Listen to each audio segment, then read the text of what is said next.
Kasihi dimanapun Bapak Ibu berada, semoga anugerah dan berkat Tuhan selalu melingkupi Bapak Ibu dimanapun Bapak Ibu berada.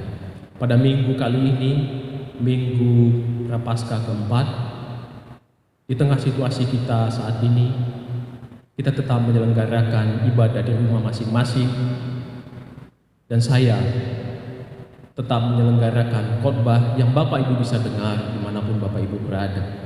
Sebelum memasuki renungan, mari kita bersatu di dalam doa. Syukur dan terima kasih, hormat kami hanya kepadamu ya Allah, atas segala kemuliaan, atas segala berkat anugerah, atas segala apapun yang terjadi atas hidup kami. Terima kasih untuk memampukan kami menyatakan cinta kasih-Mu kepada orang-orang di sekitar kami. Terima kasih untuk memampukan kami terus mendengarkan firman, sekalipun dalam kondisi seperti hari ini. Tuhan, kami akan membaca firman-Mu, merenungkannya, menjadikannya pegangan dalam hidup kami. Berkati umat-Mu dimanapun mereka, apapun yang sedang mereka kerjakan hari ini. Tuhan menjaga mereka, buka hati pikirannya untuk mampu menyelami firman Tuhan. Engkau jamah lidah hamba-Mu, pikiran hamba-Mu dan tubuh hamba-Mu ini yang akan menyampaikannya. Biarlah kebenaran-Mu saja yang tersampaikan. Terima kasih Kristus, berfirmanlah karena kami siap untuk mendengar. Amin. Bapak Ibu yang Kristus kasihi, pembacaan Alkitab kita pada hari ini diambil dari Injil Yohanes pasal 9 ayat 1 sampai dengan 14. Yohanes 9 ayat 1 sampai dengan 41. Saya akan membacakannya untuk Bapak Ibu sekalian. Yohanes 9 ayat 1 sampai 41. Orang yang buta sejak lahirnya. Waktu Yesus sedang lewat, ia melihat seorang yang buta sejak lahirnya. Murid-muridnya bertanya kepadanya, "Rabi, siapakah yang berbuat dosa? Orang ini sendiri atau orang tuanya, sehingga ia dilahirkan buta?" Jawab Yesus, "Bukan dia dan bukan juga orang tuanya, tetapi karena pekerjaan-pekerjaan Allah harus dinyatakan di dalam dia. Kita harus mengerjakan pekerjaan Dia yang mengutus aku selama masih siang. Akan datang malam di mana tidak ada seorang pun yang dapat bekerja. Selama aku di dalam dunia, akulah terang dunia." Setelah ia mengatakan semuanya itu, ia meludah ke tanah dan mengadu ludahnya itu dengan tanah, lalu mengoleskannya pada mata orang buta tadi dan berkata kepadanya, "Pergilah, basuhlah dirimu dalam kolam Siloam."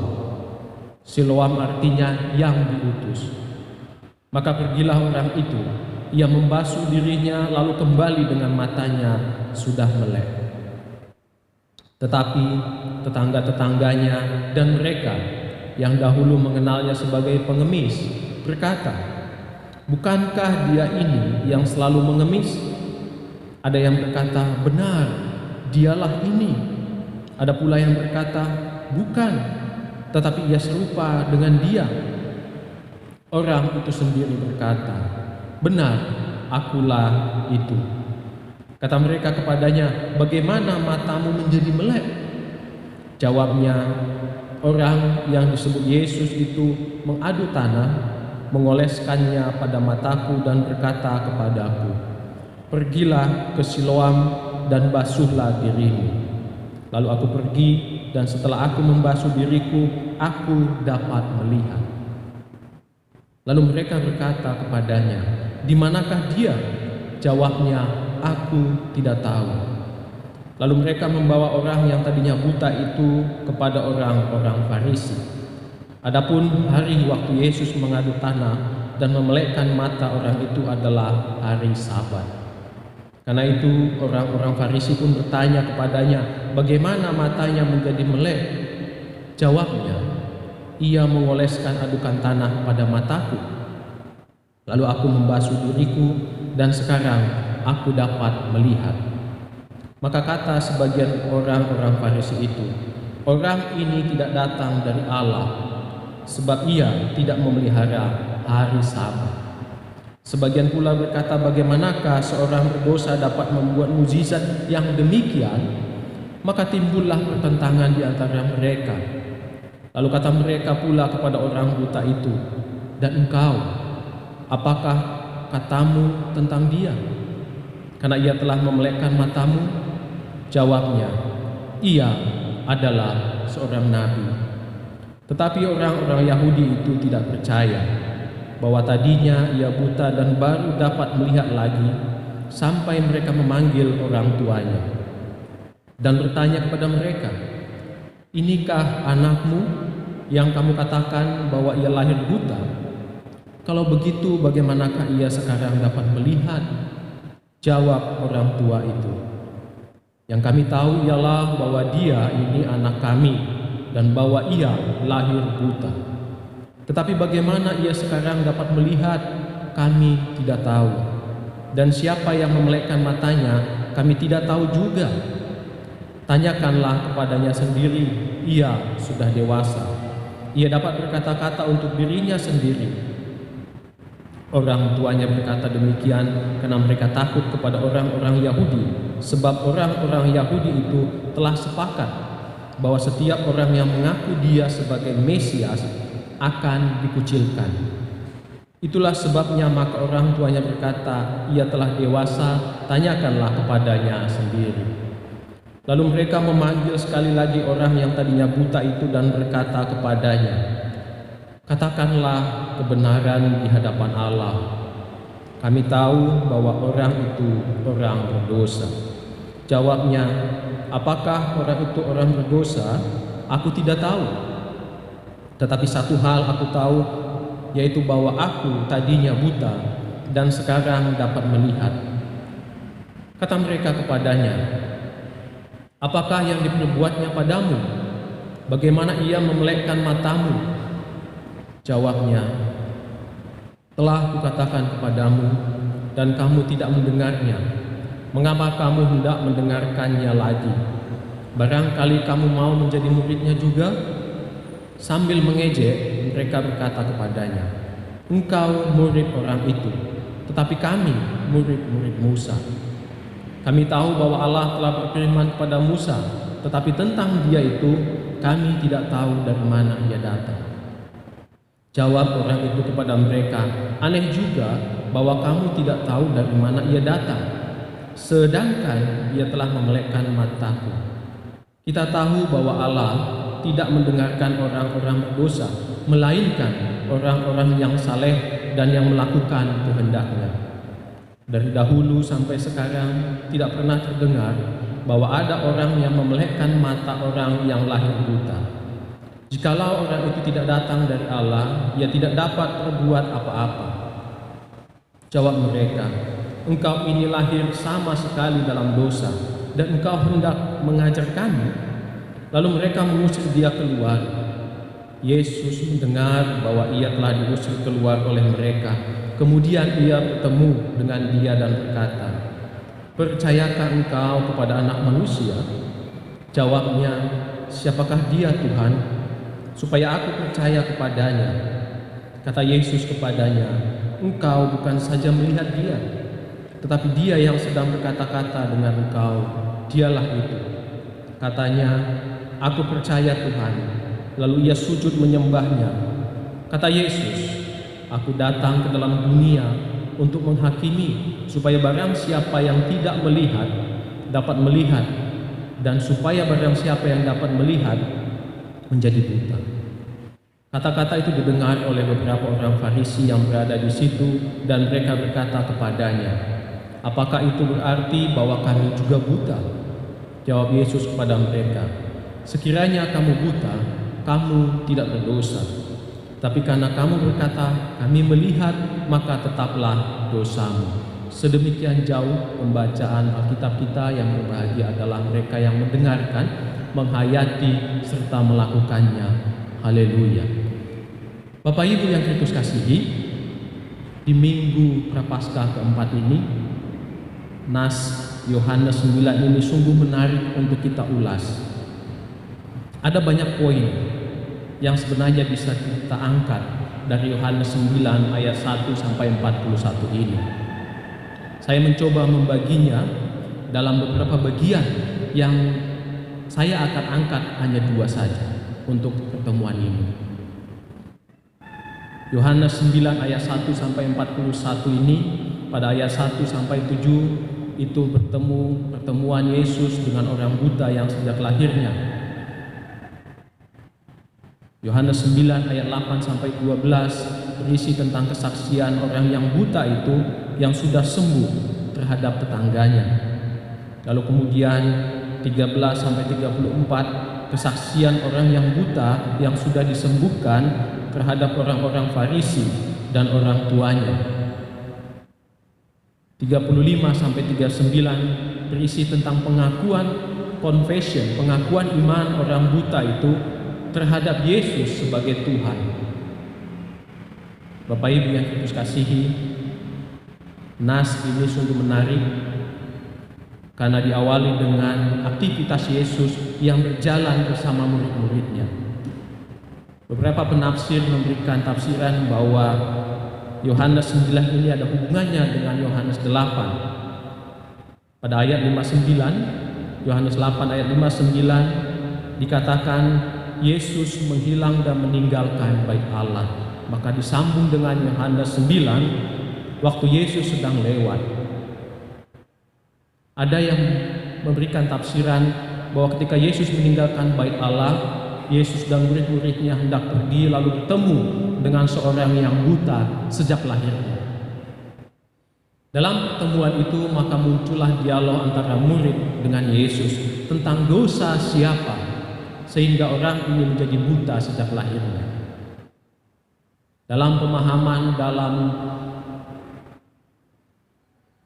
apa yang dibayangkan oleh murid-murid pada masa itu adalah setiap orang yang mengalami penderitaan selalu ada kaitannya dengan dosa. Apakah itu dosa turunan orang tuanya ataukah dosa orang itu sendiri. Dan memang Bapak Ibu, di zaman itu berkembang pemahaman seperti itu, bahwa orang dosa, orang yang menderita selalu ada hubungannya dengan dosa. Tetapi yang menarik, apa yang Yesus jawab, apa yang Yesus katakan pada ayat 3, bukan dia dan juga bukan orang tuanya, tetapi karena pekerjaan Allah harus dinyatakan di dalam dia. Pekerjaan Allah harus dinyatakan di dalam dia. Bapak Ibu, ini ingin mengatakan bahwa Allah bekerja di dalam setiap hal yang kita alami. Allah bekerja sekalipun di dalam penderitaan. Allah bekerja sekalipun di dalam hal yang tidak baik, yang tidak menyenangkan yang kita alami. Mungkin kita mengalami pergumulan,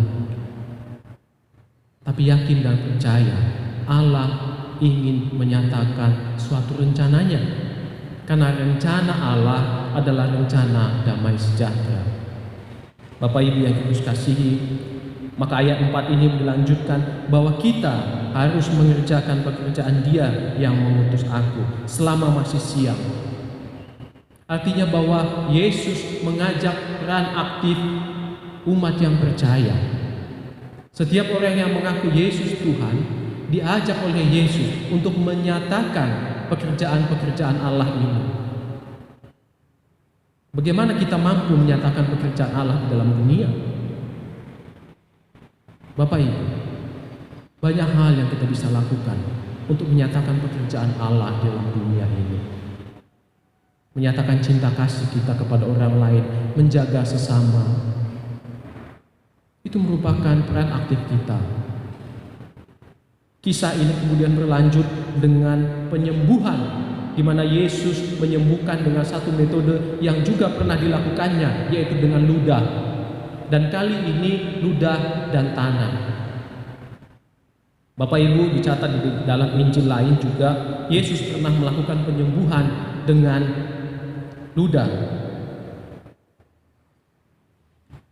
Kita bisa melihat bahwa penyembuhan ludah ini dilakukan di dalam Markus 7 ayat 31 sampai 37, di mana Yesus menyembuhkan seorang yang tuli dengan ludah.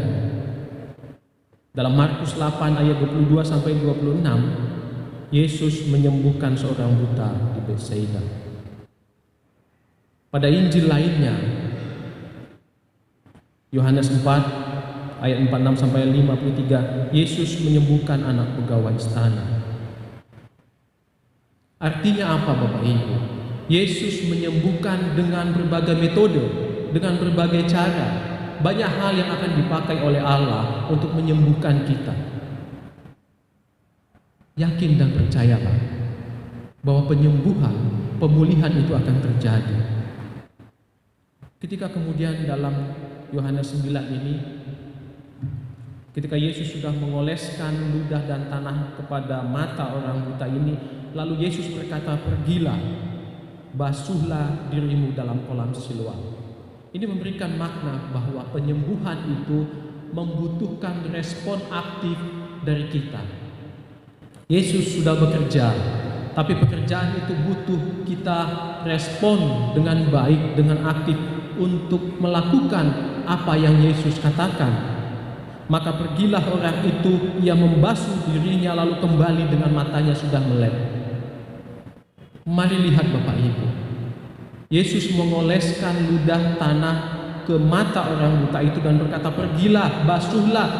Jika saja orang buta itu tidak melakukan apa yang Yesus katakan, apakah mungkin penyembuhan terjadi? Penyembuhan itu terjadi ketika kemudian kita merespon panggilan Allah dengan baik. Inilah yang disebut iman yang aktif. Iman yang aktif artinya kita melakukan sesuatu untuk kebaikan seperti yang Allah sudah nyatakan bagi kita. Hal menarik lainnya yang kedua yang saya catat di sini adalah bahwa penyembuhan ini dilakukan pada hari Sabat. Seperti kita tahu Bapak Ibu, beberapa kali di dalam Injil dicatat bahwa Yesus pernah berdebat, berdialog, mengalami perdebatan dengan orang-orang Farisi tentang hari Sabat ini. Inilah yang kemudian dalam Yohanes 9 ini membuat orang Farisi mengatakan bahwa Yesus itu orang berdosa.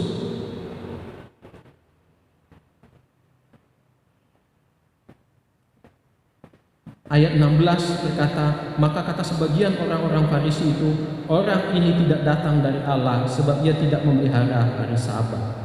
Mereka menyangkal keberadaan Yesus yang dari Allah hanya karena Yesus melakukan penyembuhan pada hari Sabat.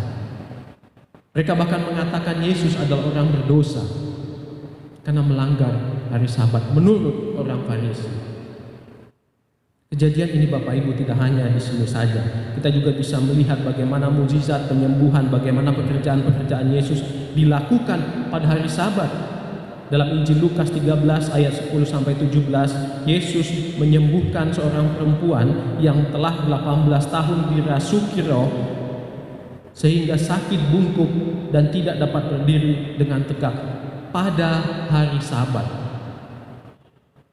Matius 12 ayat 1 sampai 8 juga ketika Yesus memetik gandum pada hari Sabat. Matius 12 ayat 9 sampai 15a, Yesus menyembuhkan orang yang mati sebelah tangannya pada hari Sabat. Matius 12 ayat 12 itu mencatat, karena itu boleh berbuat baik pada hari Sabat. Lukas 14 ayat 1 sampai 6, Yesus menyembuhkan seorang yang sakit busung air pada hari Sabat. Yohanes 5 ayat 1 sampai 18, Yesus menyembuhkan orang yang sudah 38 tahun sakit pada hari Sabat. Bapak Ibu yang Yesus kasihi, apa yang ingin disampaikan di sini adalah Yesus bukan ingin meniadakan hukum Taurat dan kitab para nabi, tapi Yesus menggenapinya. Yesus melengkapinya. Apa yang ingin disampaikan oleh Yesus adalah bahwa kasih adalah inti dari ajaran Kristen. Kasih melampaui aturan.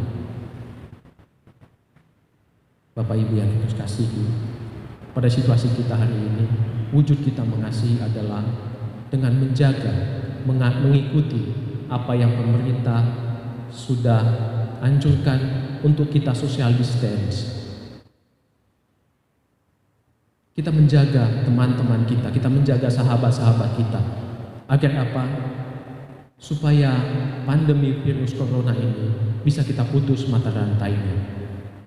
Dan dengan demikian kita sudah berbuat kasih. Bapak Ibu yang Yesus kasihi, jangan gentar, jangan ragu bahwa apa yang Bapak Ibu sudah lakukan dengan berdiam diri di rumah adalah wujud dari kasih untuk menjaga sesama. Mengakhiri renungan ini, saya ingin menyatakan ada sebuah kisah antara guru dan murid. Murid dan guru ini berjalan, mereka menyusuri sungai dan melihat seorang perempuan ingin menyeberang sungai tetapi tidak mampu karena keadaannya.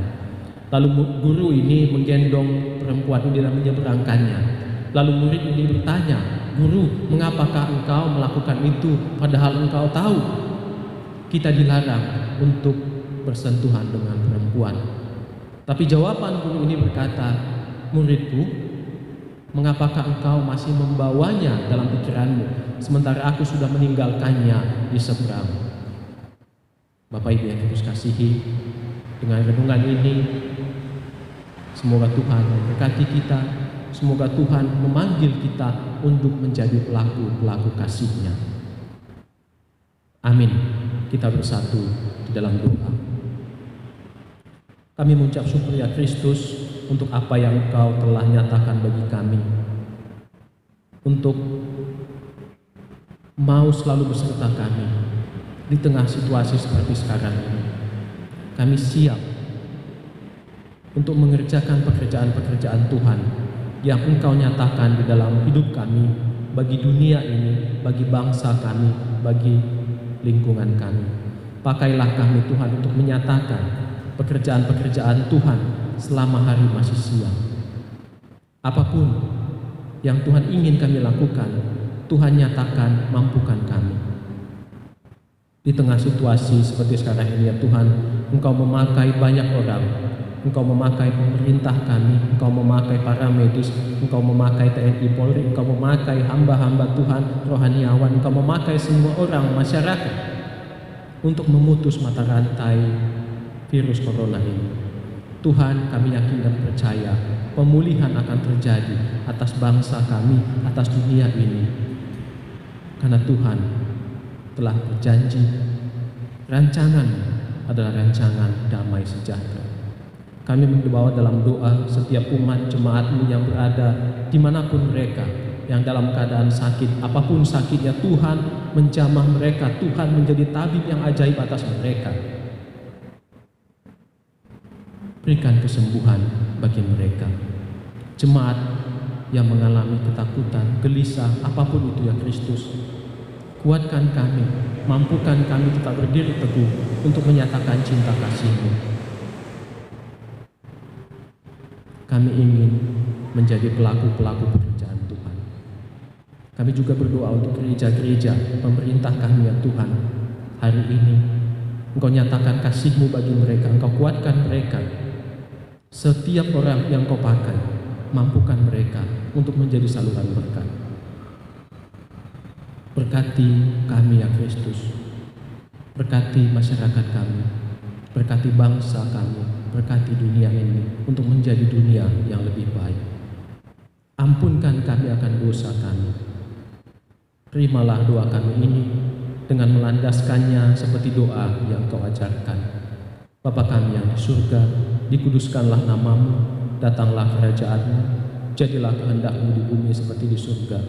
Berikanlah kami pada hari ini makanan kami yang secukupnya, dan ampunilah kami akan kesalahan kami, seperti kami juga mengampuni orang yang bersalah kepada kami.